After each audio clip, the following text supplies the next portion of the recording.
clapping here, right? Thanks everyone for being here.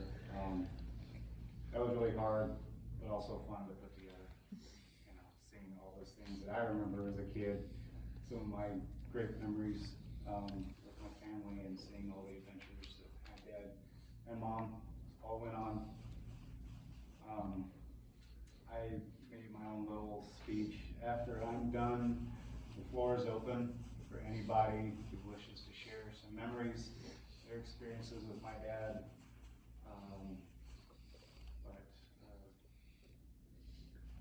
Yeah, it's impossible to honor a man who lived such a rich and adventurous life for 81 years in just a few minutes, let alone just a few hours on a Saturday afternoon.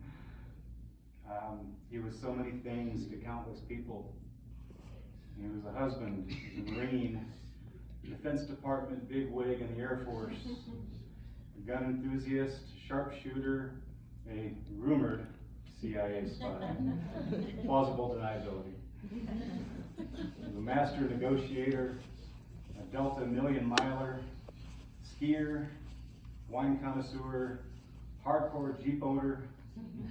He and my mom have memories of going down to Moab for the Jeep Jamboree, rock climbing on their Jeeps not too long ago.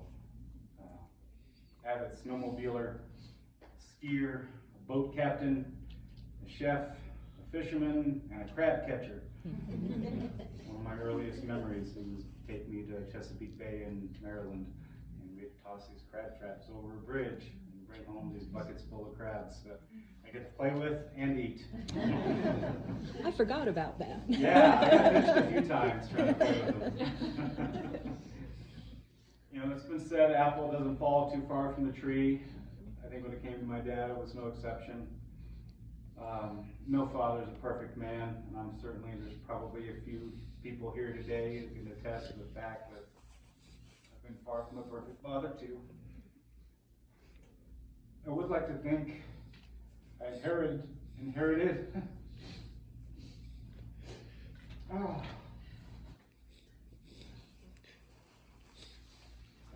I'd like to think I've inherited some good things from him. His work ethic. You know, learn a skill, find something you're good at, be respectful to authority, and show up. Show up to work even when you don't want to, and that's the last thing you want to do, but you still go anyway. You work hard, learn to provide not only yourself, but for people around you. We've said it a few times already, but his wicked, witty, and occasionally crass sense of humor. I still can hear his laugh today. If he's watching a funny movie in the other room, you could literally hear his laugh from across the house. It was very infectious.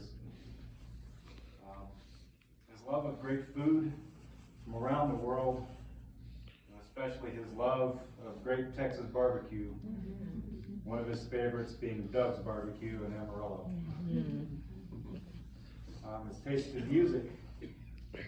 He had an extensive vinyl and cassette collection from all the kings of country.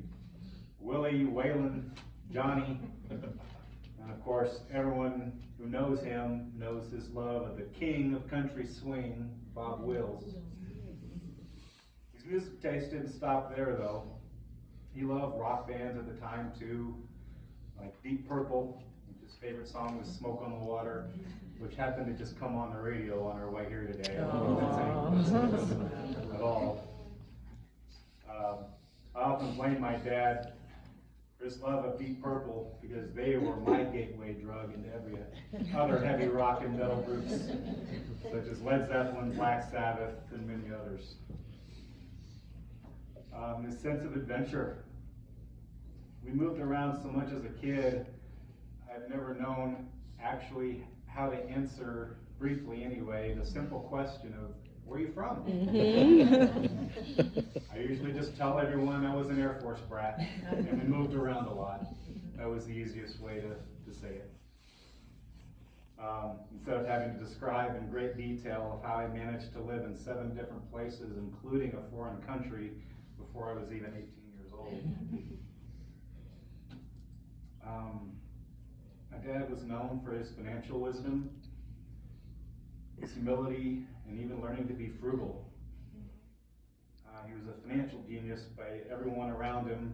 His knowledge of the stock market, LLCs, property law, where to invest your money. His investments taught him how not only to live comfortably, and he continued to provide for my mom and the rest of our family, even after retirement. But it also enabled him and my mom to build their dream home that multiple generations of the Jacobs family have been able to enjoy for more than 20 years at Powder Mountain. It was always amazing to me that even though he did enjoy the finer things, he always seemed to remain humble about it. Sure, he would brag about his collections here and there. Generally speaking, he was a pretty humble guy. A couple of years ago, one of the more difficult things all of us had to experience is to see my dad fight his cancer. A man that was literally a god, an invincible entity growing up.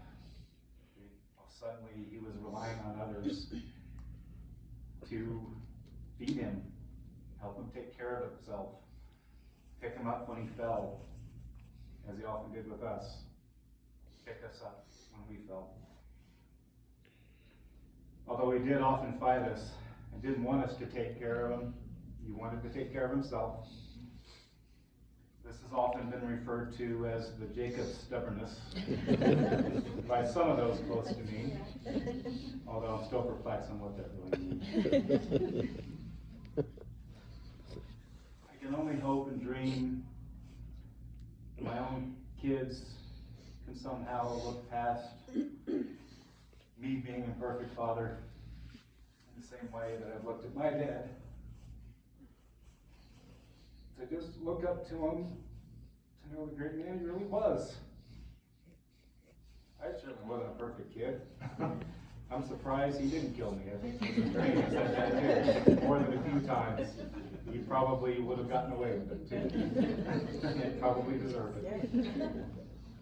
But my dad had a hell of a ride, and he was loved by so many people everywhere he went.